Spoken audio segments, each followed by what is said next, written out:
哇！尋日6月18號落咗成日雨，由朝6到晚，對於我哋做餐飲嘅人嚟講呢，影響好鬼大。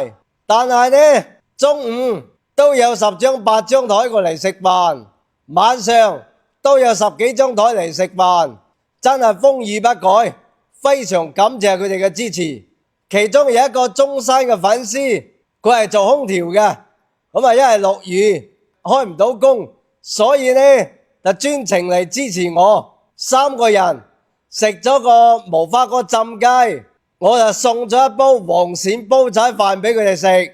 佢都話好多黃鱔啊，足足有5碗飯，3個人真係夠食，而且佢哋好俾面，仲點多個青菜添。非常多謝佢哋嘅支持。好快脆又到端午假期啦，想免費食黃鱔飯嘅朋友，想食無花果浸雞嘅朋友，記得提前預訂啊，分分鐘冇位啊，我喺都會山莊等你哋啊。